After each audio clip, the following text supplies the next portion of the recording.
Yo. You know what this is, man. It's your favorite channel. This is CTB. This is Chin Tuck Boxing. I'm your boy Jay Slay. Say what up to him, man. What's up, everybody? Remember to like, subscribe, hit the notification button, comment. Let's keep this channel going. You know why? Because we love boxing and you love boxing. That's a fact, most definitely. This is the place where the fight fans come to get these delicious entrees of boxing knowledge. What's on the menu for them today, bro? To me, maybe the biggest fight so far of the year, Ramirez and Taylor.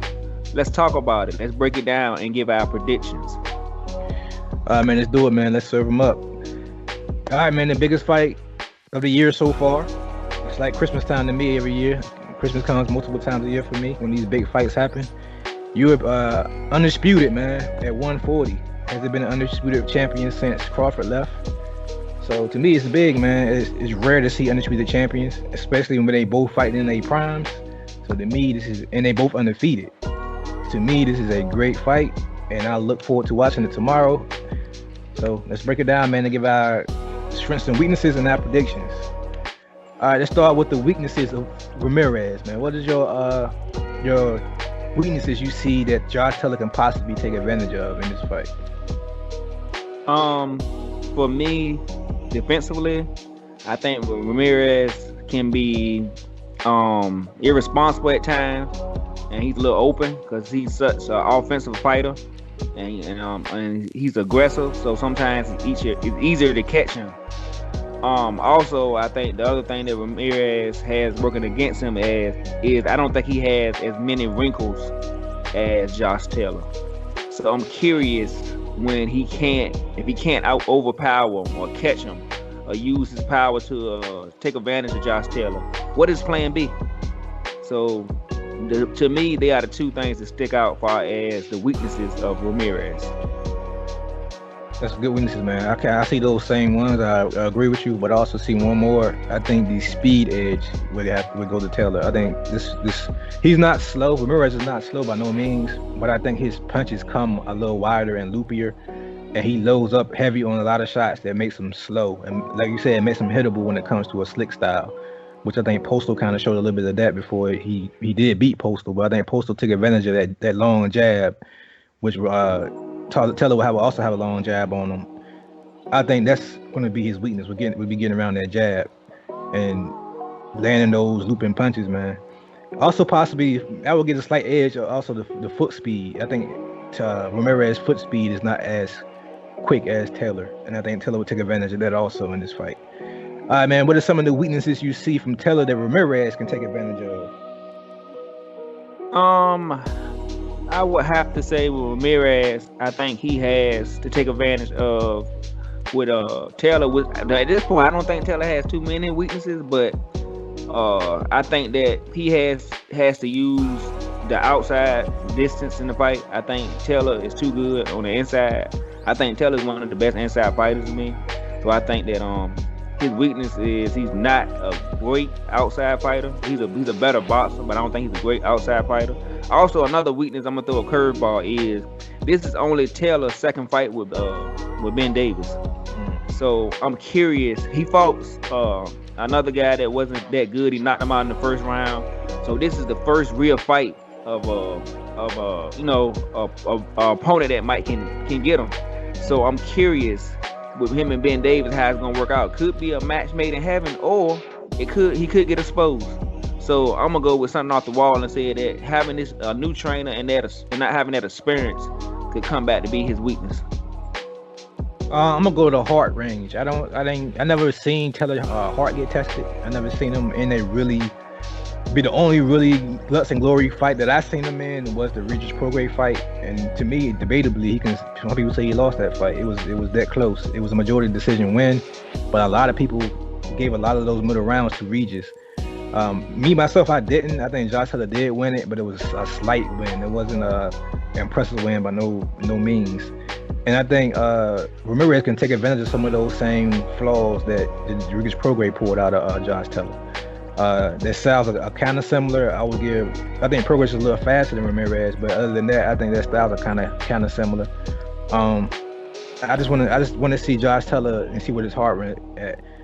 And I think also is a probably a weakness to him is I would say he's probably slightly overconfident, man. The way he be talking about Ramirez, he said Ramirez looked nervous and Ramirez looked like he didn't want to be there. And he said Ramirez was going to miss weight or something like that. That's why people was thinking about Ramirez possibly being overweight.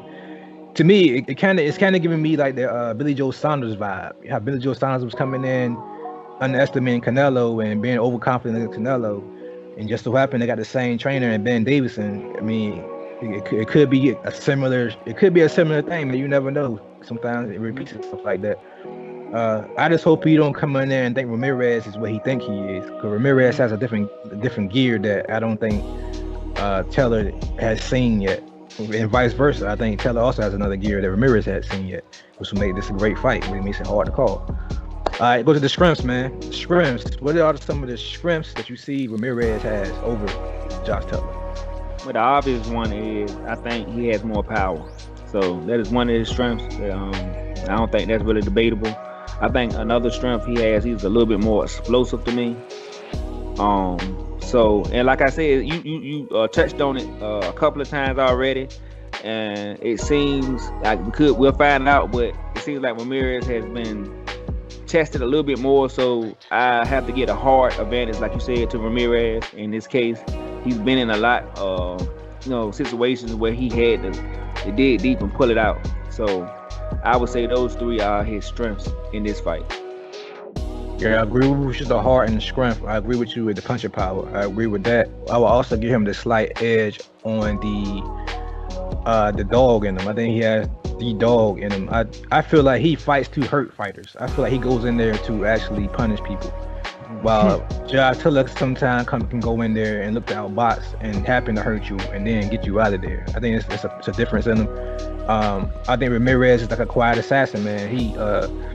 He sounds like a cool, calm, and collective guy, but soon he get in that ring, I think he goes in there and he wants to hurt you to your body. He want to hurt you to the head. He has the quintessential Robert Garcia style. Robert Garcia is known to pull this out of fighters. He pulled it out of Mayana when he trained Mayana. He pulled it out of his brother. Everybody who trains in that Garcia gym seems to have that same type of dog and that same left hook to the body.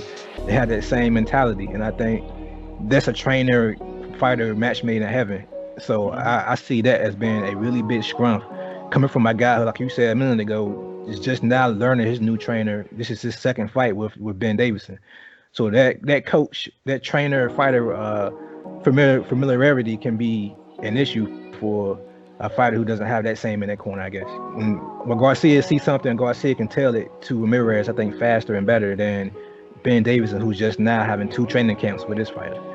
So that's my slight opinion. I mean, what are some of your what is the scrimps you see that Josh Taylor has over Ramirez? I think that Josh Taylor inside work is a lot better than Ramirez. I think it'll be a key to the fight. So I think he has the advantage in that. I think he also has the advantage in being an overall better boxer. And I think he has more wrinkles to his game. I think he has a plan A, B, and C. Right. So I think that's going to come into play. So I think those are the two the big ones. And I say the third one have to be, as you said earlier also, is his swag, his confidence. It can work against him. Or in a big fight like this for Undisputed at 140, it can actually help him and make him more comfortable in the fight than maybe Ramirez on the big stage. So I would say they are the 3 strengths that's working in Taylor favor. I agree with all those points too, but I'm also add the punch the punch. He has different punches that Ramirez don't have. His punches are a lot straighter, a lot crisper, a lot more compact. They get to the point. They get from A to B faster than I think Ramirez will. And when you add that with the foot speed difference and the length, the height and reach difference, I think that is a great strength to have over Ramirez, who you know going to come and try to hurt you. His defense is way better than I feel than Ramirez's. We touched on that earlier. I think he's slick in there, man. While he can be hit, it's been proven, he is still not a easy task to hit him. Like, you still have to bottle him down and catch him. Sometimes he get overconfident, like you said, and he want to box on the inside a lot. Sometimes that can work, like you said, it can work in his favor. It can work in his detriment. I think he don't want to stay inside too long with Ramirez because he has the reach and the length, height advantage. So I was hoping he would use those strengths over his inside fighting. because I think the inside fighting probably be what Ramirez want from him. All right, let's go, man. It's that time, man. I'm still on the losing end so far. I think I'm slightly over 500. We need to write this score down so we can Yeah, remember. I always forget. I got it. I got it in my head right now, but yeah, we gotta write it down. Like the 6-6 and 9-3. Okay, 6-6 and 9-3. So here it is, man. I'm trying to get over this 500 hump with my predictions, man. So I'm losing. I'm gonna go first. I'm gonna do the honors this time and go first on my prediction. Okay. I'm the one that's losing, so I'm gonna go ahead and go on a limb. All right, I'm picking Josh Taylor to win this fight. Like you said, we both touched on he has too many wrinkles in this game. I thought long and hard about it. Part of me wanted Ramirez to win. I thought he had enough in him, but I really don't see him having too many. I don't see him having as many wrinkles as Josh Taylor does. I think Josh Taylor can outbox him if he want to, and like you said about his inside game, he can inside fight when he want to in spots, and he just flicking there, man. If Ramirez can't come out the ring and trap him and land those heavy shots and test Josh Taylor hard, that's the key. He has to test Josh Taylor hard. If he can't do that, man, it's gonna be a long night for him. So I'm gonna go to a slight edge. When I say slight, I mean like 55. I mean like 55-45. That's how close of a fight this is. Really, I'm probably go 51-49. I'm going that close. It's going to be that close of a fight, man. So I'm just going. This could definitely be a draw. It definitely could be a draw. Yeah, it was hard for me to pick, man. But if I had to pick, I would go with like 1% better will be for Josh. And I'm going decision. I think this fight is going to decision. I don't see either one of these guys being stopped. What is your prediction, man? Like you said, man, I was back and forth, man. I thought about this fight the last 2 or 3 days, man, and I went with one guy and the other guy, and then I just had to go not with my heart, but more with my head about everything I know about it, and I went with Josh Taylor. And the reason why I went with Josh Taylor is I really think his inside work is going to play a factor, and I also think he's a little bit more defensively responsible than Ramirez. And you pick that with his wrinkles that he can add, because with those wrinkles, he has a plan A, B, and C. I know that Ramirez is a tough son of a, you know what, and I know that he has the power and he's explosive. He's gonna come to fight that night. But when you can't use your power and you can't walk through this guy, you can't find him like you want to, what is your plan B and what is your plan C? And I don't think he has that in this fight. And I really think it's going to be a close fight for like the first 6 rounds, 7 rounds. I think about the 8th round. And I think the last 4 rounds, Josh Taylor going to start to pull away. And I think, surprisingly, rounds 8 through 12, I think the bully going to get bullied. I think Josh is going to bully him. He's going to work him inside. He's going to beat him up to the body. In the early rounds, it's going to pay dividend in the back end of the fight. And I think he'll win a decision, either 116 or 112 or 115 or 113. Yeah, I agree with that part at 113. I agree with that tight scores, man. I really don't see it being a blowout. Like, I know a lot of people are saying that Josh Taylor is the better boxer, so he automatically win. But sometimes you have to watch these fights play out to call it. Sometimes the boxer can get outfought in a boxing match. Just because it's called the sport of boxing, don't mean somebody can't be outfought. If that makes any difference. Prime example, let's give it Mayana and Mayweather in the first fight. Mayana came out there, he wasn't trying to box Mayweather. He went in there and tried to hurt Mayweather, and that was enough to win a lot of rounds and make it a close fight. So don't take our word for it. It's going to be a close fight, man. This is one of those fights I don't mind being wrong in. Like, this is one of those fights that I'm just excited to watch, excited to see. My scorecard will possibly be similar to yours. I don't see it being more than a 2-round lead on any end on the victory. Like, if Ramirez win, it'd be by 2 rounds. I don't see it being too much more than that unless somebody gets stopped or just hurt and beat up throughout the entire fight. But with that being said, man, you got any more add to this topic, man? No. One thing. Now, I will be watching the fight very closely because it's been rumored that this winner will fight Terrence Crawford later on in the year. If that's true, I do want to watch the fight closely to see if either one of these guys have a chance to make a competitive fight with him at apparently 147. Yeah, now that you mentioned that, man, it'd be entirely another video, but they will also have to look good in this fight to even warrant a Terrence Crawford fight. They will have to, because Terrence Crawford will get nothing but slack from fighting them. Neither one of these guys look good. Yeah. So Terrence Crawford has to be a fight that fight fans can look at and say, yeah, he deserves a Terrence Crawford fight. You know what I'm saying? Especially since Terrence Crawford been fighting at welterweight now for what, about 4 or 5 fights now? It's been about 4 fights. It might be more than that. See, he fought Benavidez. He fought Jeff Horn. Jeff Horn. He fought Amir Khan. Amir Khan. Amir Khan. And Carol Brook. Yeah, so Brook. That's 4 fights. Was I missing one? You put Benavidez in there? Yeah, that was the first one I named. Okay, yeah, it seems to be 4. Green Machine. Oh yeah, never ran cast. 5. I feel like it's one more guy out there I'm forgetting, but I can't think of him right now. So yeah, but yeah, at least 5. At least 5.